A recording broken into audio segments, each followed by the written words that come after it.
Um adolescente bloqueia uma ponte por diversão. Um jornalista fala demais e se mete em problemas. Uma celebridade sob influência insulta a torto e a direito enquanto é gravada. O que todas essas pessoas têm em comum? Elas mexeram com as pessoas erradas, os mestres e os donos do México, os narcos. O que você acha que aconteceu com essas pessoas? Prepare-se, porque você está prestes a ver a influência das mídias sociais no mundo dos cartéis. Rodolfo Fofo Marques. Começou em 8 de julho de 2022. Rodolfo Fofo Marques, em um episódio delirante, decidiu fechar completamente uma avenida movimentada. No caso, a Ponte Matute-Reimas, na cidade de Guadalajara, Jalisco. A questão é: por quê? Bem, segundo as próprias palavras de Rodolfo, para que eles possam ver novamente o que o dinheiro pode fazer aqui no México. É claro que esse depoimento reflete a imaturidade e o ego de Marques. Na realidade, é completamente distorcido. Rodolfo é filho do dono da Total, um dos postos de gasolina mais importantes do México.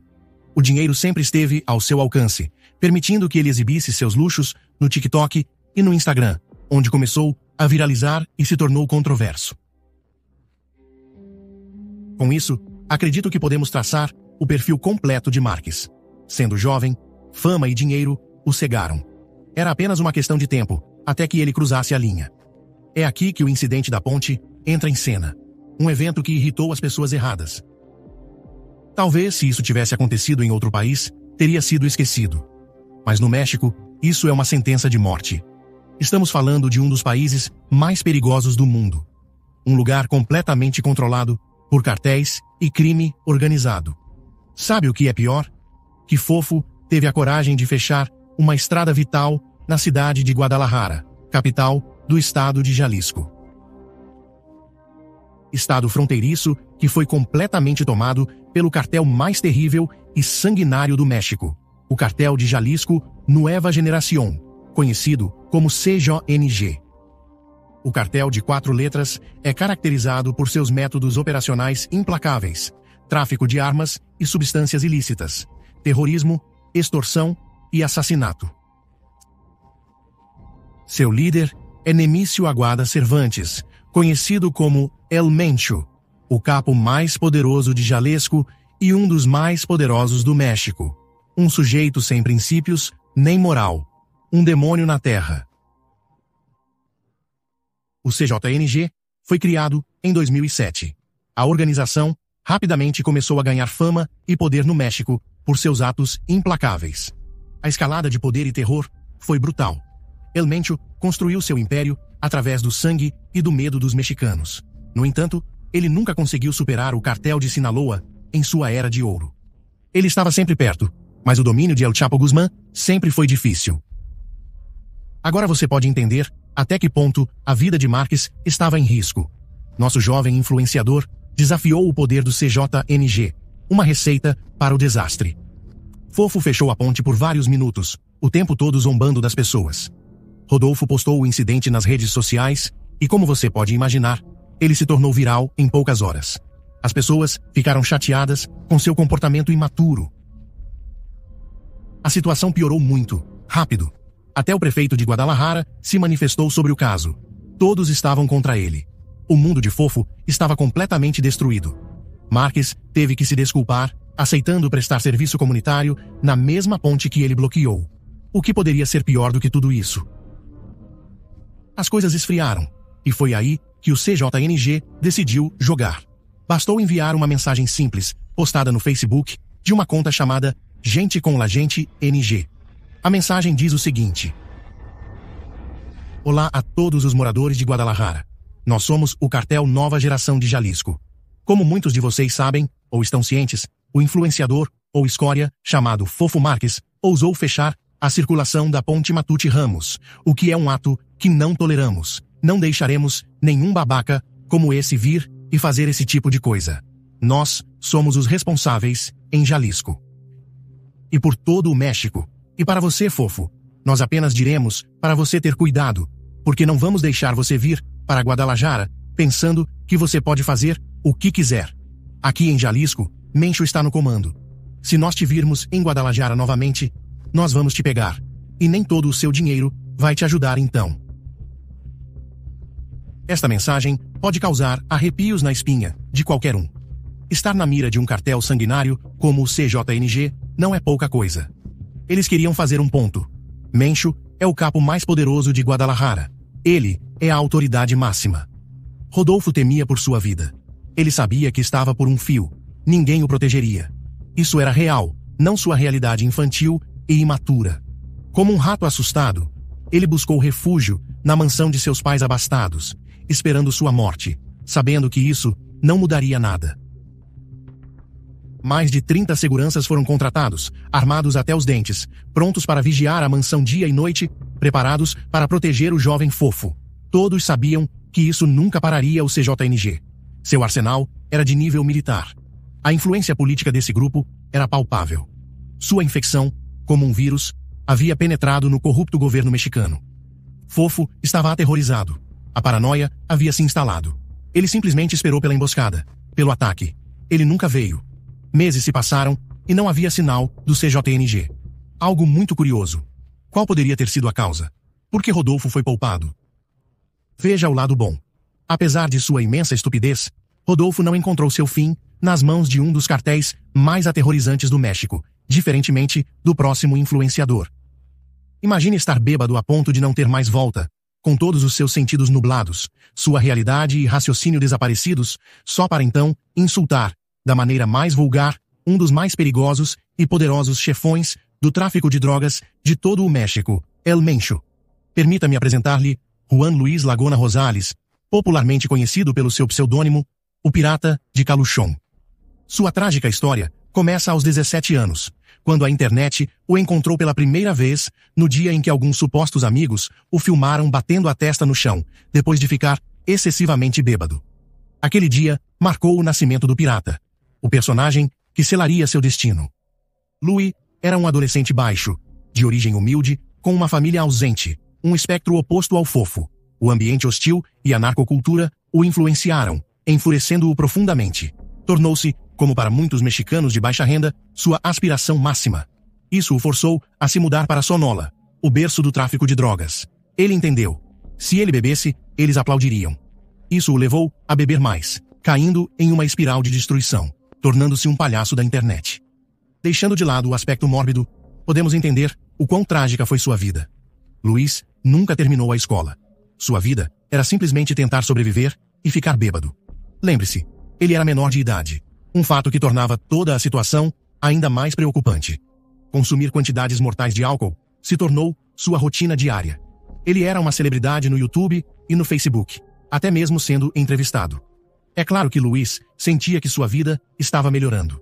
Para sua consternação, isso não durou muito. O desejo de melhorar nunca foi compatível com seu estilo de vida. Armas, carros de luxo, mulheres muito provocantes e maldito álcool. Uma receita para o desastre. Luiz acreditava estar envolvido com o tráfico de drogas do México. Nunca saberemos. O que sabemos é o que o levou ao túmulo. Um vídeo, apenas um vídeo, foi o que causou sua morte. Ele estava, como sempre, bêbado até a medula. É aqui que ele tem a brilhante ideia de insultar provocativamente El Mencho. Foi isso que ele disse. El Mencho, eu não dou a mínima para ele. Não sabemos o que o levou a dizer isso, se foi imprudente ou uma pressão de seus supostos amigos. Uma coisa que sabemos com certeza é que esse cartel da nova geração de Jalisco não levou isso de ânimo leve. Como você já deve saber, ninguém insulta El Metro. A brutalidade das organizações criminosas do México é algo a ser temido. O desejo de virilidade, às vezes, pode nos cegar para a realidade esmagadora. É triste ver como os mexicanos estão à mercê desses seres desumanos. Como esperado, o cartel de 4 letras emitiu sua declaração terrorista. Jalisco estava fora dos limites para Louis. Ele havia evitado pisar no território do CJNG a todo custo, se quisesse permanecer vivo. Tudo aconteceu em 18 de dezembro de 2017. O que você faz se um dos cartéis mais perigosos do México ameaça você? Bem, logicamente, você evitaria retornar ao território deles. Dito isso, o pensamento racional nunca foi prioridade para o pirata de Caluchón. Louis saiu com um estrondo. Ignorando todos os tipos de avisos, ele festejou no Narento Music Club, em Jalisco. Foi daqui que o cartel da nova geração de Jalisco decidiu fazer seu movimento. Ninguém poderia estar acima deles, muito menos desafiá-los. Fofo conseguiu escapar de um destino tão horrível, talvez porque suas ações não foram diretamente hostis ao cartel, ou talvez tenha sido a riqueza e o poder de seu pai. Nunca saberemos. Luiz não teve a sorte de carregar essa sorte. Uma saraivada de balas extinguiu sua vida. O relatório forense declarou que ele recebeu mais de 15 ferimentos de bala no corpo. Foi um banho de sangue. Você pode pensar que isso só acontece com pessoas que confrontam diretamente os cartéis. Mas e aqueles que só buscam informar e fazer o bem? A liberdade de expressão é um direito fundamental. No México, esse direito foi completamente distorcido. O jornalismo e a informação em geral estão à mercê dos desejos de organizações criminosas. Censura, intimidação e extorsão são uma realidade diária. Um fim tragicamente trágico aguardava nosso próximo assunto. Leslie Ann Pamela Montenegro, uma influenciadora, jornalista e comentarista satírica mexicana de 36 anos. Ela tinha um canal no YouTube e uma revista de notícias online chamada El Cileón, que ela fundou em 2012. Ela era mais conhecida como La Nana Palucas, uma personagem apresentada em seu canal satírico no YouTube El Cileón TV. Tanto como editora de El Cileón, quanto no papel de La Nana Palucas, Montenegro criticou a política local em Acapulco e na região de Guerrero. Ela frequentemente zombava dos políticos da área. A confusão começou quando ela iniciou uma série de vídeos explicando a realidade operacional de diferentes organizações criminosas no país, fornecendo informações precisas e oportunas ao cenário jornalístico. Isso, obviamente, não agradou figuras poderosas do submundo, que não queriam que suas operações ilegais fossem expostas. É aqui que entra o misterioso cartel independente de Acapulco, uma organização criminosa secreta. Seu modus operandi era caracterizado pelo segredo. Isso foi obviamente afetado pelas declarações jornalísticas de Leslie, que só buscava informar mexicanos honestos. Homicídios, extorsões, sequestros, tudo o que você pode imaginar. Um ato altruísta logo se transformou em um circo. Ameaças de morte, acusações de colaboração com outros cartéis. Montenegro se viu presa em uma enxurrada de acusações. Leslie negou todas essas alegações. Ainda assim, as ameaças incessantes continuaram. Para eles, ela era um alvo claro. Em 5 de fevereiro de 2018, 2 agressores não identificados mataram Pamela em Acapulco, entre 18 hours e 19 horas, no Todos Los Santos, um restaurante de propriedade dela e do marido. Segundo seu depoimento, 2 agressores não identificados entraram no restaurante e imediatamente abordaram Pamela, que estava sentada com o marido. Depois de um tempo, eles decidiram agir. Os 2 homens se levantaram e começaram a atirar em Leslie freneticamente. Ela recebeu 3 tiros no corpo antes de cair morta. Uma morte de partir o coração. O agressor atirou nela pelo menos 2 vezes antes de fugir. Pamela foi assassinada porque havia obtido informações privilegiadas sobre uma organização criminosa. Leslie só queria informar e fazer o bem, sendo aquela pessoa que talvez imprudentemente buscou informar e trazer justiça ao mexicano comum. Tudo o que foi mencionado acima nos mostra a influência das mídias sociais e sua forte conexão com os cartéis. Vamos nos aprofundar nisso. Considere isto. O uso do TikTok por cartéis está explodindo em grande escala. Pense em animais exóticos, pilhas de dinheiro e indivíduos com armamento pesado. É como uma cena retirada de Scarface. Hoje, esses criminosos estão postando vídeos selvagens em suas redes sociais, atraindo centenas de milhares de pessoas interessadas no mórbido. Vamos falar um pouco sobre o México. De acordo com as estatísticas, o país está caminhando para outro ano recorde em homicídios. E especialistas dizem que o uso do TikTok tem sido uma maneira inteligente de mascarar esses lados menos atraentes desse estilo de vida. Aparentemente, eles estão usando esses vídeos para atrair jovens recrutas com promessas de dinheiro e luxo infinitos. Isso não é apenas diversão aleatória nas mídias sociais. Alguns especialistas até chamaram isso de narco-marketing. É como se estivessem vendendo um estilo de vida, mas, por baixo de tudo, é puro hedonismo. Para os adolescentes, é como assistir a um filme, mas na vida real. Um exemplo disso é o caso de Sabrina Durán Monanero, uma jovem TikToker que ostentava a cultura do narcotráfico no Chile. Essa garota, influenciada pela cultura dos cartéis, baseava seu conteúdo em uma exibição implacável das extravagâncias do criminoso.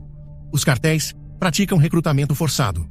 Uma nova pesquisa da Unicef afirma que o recrutamento de gangues está levando famílias a fugir de suas casas e buscar asilo em outros países. Aproximadamente 35 mil crianças e adolescentes foram recrutados por gangues criminosas no México, envolvendo-se em atividades ilegais que colocam suas vidas em risco. Então, o que o TikTok diz sobre isso? Bem, aparentemente, a plataforma está cooperando com as autoridades para lidar com o crime organizado. Eles estão removendo qualquer conteúdo ou contas que promovam atividades ilegais, o que é pelo menos um ponto positivo em todo esse fenômeno. O interessante é que essa cultura de tráfico de drogas online começou há mais de uma década, quando o México intensificou sua guerra contra os cartéis. Naquela época, tudo era cru e violento. Decapitações e atos inimagináveis postados no YouTube para intimidar gangues rivais e mostrar ao governo o quão implacáveis os cartéis podiam ser. Hoje, os vídeos são muito mais refinados. Por exemplo, vídeos do cartel Jalisco New Generation exibindo uniformes, armas grandes e torcendo por seu líder ao lado de um monte de veículos blindados.